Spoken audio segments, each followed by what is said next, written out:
Mr. Pro-Chancellor, as public orator, may I present David Moore, a candidate for an honorary degree. What sort of people create a thriving university? A Vice-Chancellor with vision and an able senior team. Staff dedicated to the advancement of the institution. A union SAB team working effectively on students' behalf. And some 20,000 students from diverse backgrounds keen to bring about change for the better. All of these, of course.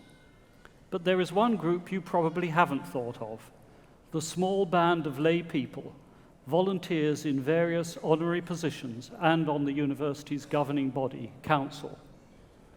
David Moore is one of these. We've made him stand here in the middle of the stage to acknowledge his achievements throughout a distinguished business career, and more recently as one of these vital voluntary members of the university. David spent much of his childhood in Plymouth. His father served in the Royal Navy, and David went to boarding school. At this point, he was not marked out for great success. He had to resit his A-levels and failed to get into Sandhurst. But luck was on his side. He got a place at this university, through clearing, to read social sciences with an emphasis on politics, graduating in 1974. Those were lively times in English universities. When David came back over 30 years later to discuss joining council, he realized that his last visit to the Fielding Johnson building had been in a group of protesting students intent on having a sit-in. After graduating, David rather drifted into finance, taking a job with American Express. But he found this unrewarding, and he left to take an MBA at Liverpool. This didn't immediately improve his career prospects. After his second graduation, his next job was in selling photocopiers. Fate or chance now intervened. He happened to spot an advertisement in a paper he didn't usually read for a position as an international bank inspector with Citibank, the American bank, one of the world's largest, with a significant international footprint. This was the start of a 33-year career with that firm. But it would be wrong to assume that this was a static employment history. In fact, David could well be the most traveled person in the hall today. Nor was it a cushy, safe career confined to plush offices. In that first audit role, he was constantly traveling from branch to branch. He came under fire from militias in Lebanon, was in Liberia in the middle of a coup, and in Buenos Aires at the time of the Falklands invasion. He was then evacuated from Argentina to Citibank's South Africa office, where again fortune favored David, because it was there he met his future wife, who, we are glad to say, has joined us with their family today. Marriage had one very significant effect on David's career. Married men were not allowed to carry out the audit function because they were constantly on the move. So he was posted to the Citibank branch in Aruba. Where? Aruba is a small island in the Caribbean that is part of the Kingdom of the Netherlands. This was a very happy and much less dangerous posting, where, according to David, a major problem was getting the sand out of the fax machine.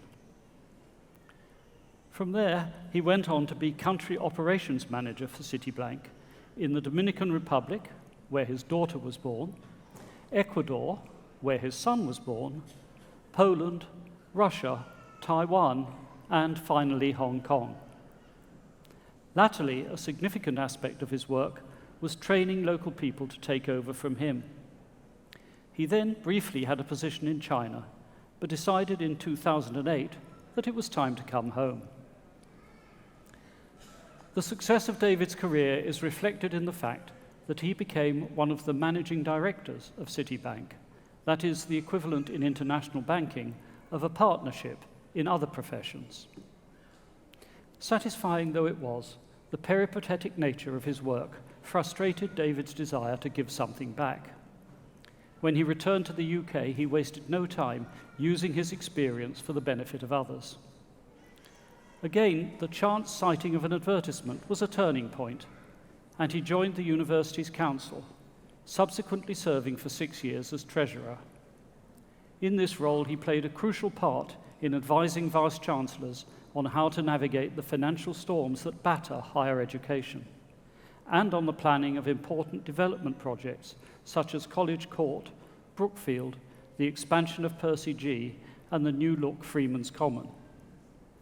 He also held non-executive board positions with Network Rail and in the NHS, first at Milton Keynes and then at Northampton. He still regularly gives a large part of his week as a volunteer at Citizens' Advice. Since standing down from council, David has maintained his links with the university. He is an invaluable member of the university's investment committee and a trustee of the Students' Union. This role is essential to the union's position as an independent registered charity and is no mere formality. Not everyone would be able to advise and support the sabbaticals without being seen as either patronizing or overbearing. Perhaps that early experience of undergraduate sit-ins comes in handy. One former union officer has summed up David's approach better than any public orator could. David was extremely supportive as treasurer. He made me feel a legitimate equal in the room, where many people would have been dismissive of a student rep. He constantly put me at my ease as a friendly face in some very important meetings. David always shows genuine care and consideration for the student experience and would ensure time and space was given to discuss student opinions and ideas. Many treasurers at other universities may never have the same interaction with student representatives, but he truly appreciates student union collaboration and partnership. David Moore's illustrious contribution to international finance and his clear dedication to public service are outstanding and are worthy of acknowledgement in their own right. This university is fortunate to have enjoyed the affection and commitment of a man of his abilities and personality. Mr. Pro-Chancellor, on the recommendation of the Senate and the Council, I present David Moore that you may confer upon him the honorary degree of Doctor of Laws.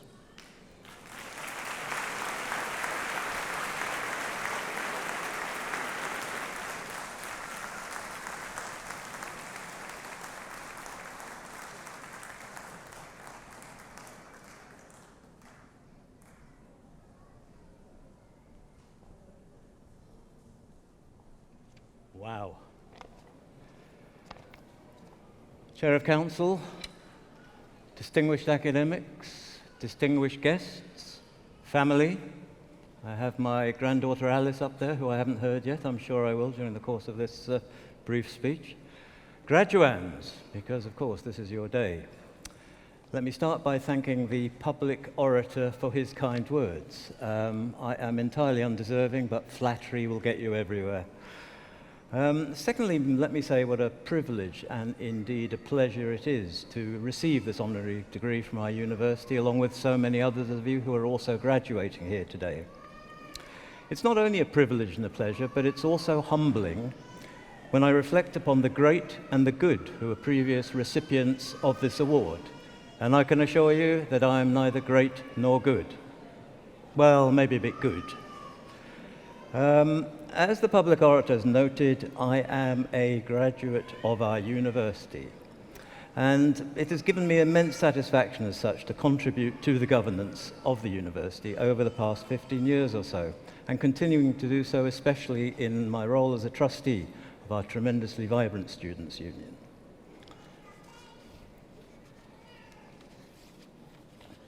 I think what's given me most satisfaction, however, is witnessing the progress of our university, the progress that our university has made in recent years. And here I reflect upon the tremendous results in the research excellence framework of a number of years ago. 89% of our research is world-leading or internationally excellent. This speaks for itself. In addition, seeing the university climb up those league tables, which are so important in the higher education landscape these days, is also tremendously satisfying. And it's not only the university climbing up the league tables. Our Students' Union has moved from 29th place to 8th place out of 81 organizations in the student category of the 2023 What Uni Student Choice Awards. What a great job by Rhiannon Jenkins, who was the past president for 2 years, and part of her team was Archie Robinson, who's going to deliver just as good a job, I'm sure.